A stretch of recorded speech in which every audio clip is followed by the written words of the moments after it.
Pagès, qu'avez-vous dit au président de la République ce matin? Écoutez, je lui ai dit que sa nouvelle position en ce qui concerne l'ensemble des technologies, y compris sur les OGM, était une position importante et que ça redonnait espoir à l'immense majorité des agriculteurs pour que nous puissions rester compétitifs. Et cette compétitivité était bonne pour la France en termes de balance des paiements, en termes de captation de carbone et même en termes de réduction de nos produits de santé des plantes.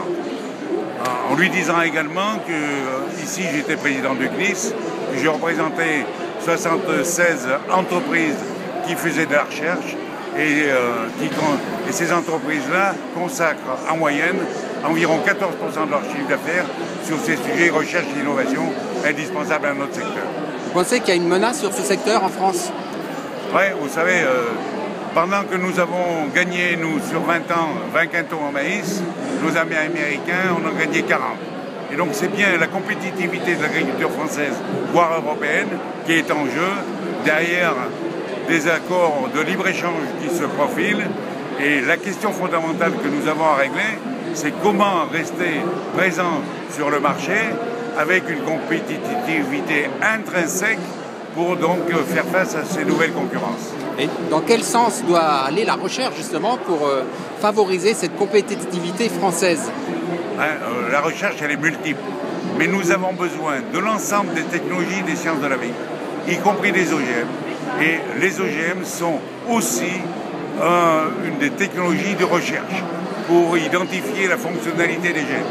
Donc les OGM sont à la fois une technologie de recherche et une technologie appliquée. Et nous avons besoin de l'ensemble de ces techniques qui est constituée, qu'on regroupe, qu'on dénomme sciences de la vie. Et ça, c'est tout à fait indispensable pour notre compétitivité d'aujourd'hui et de demain.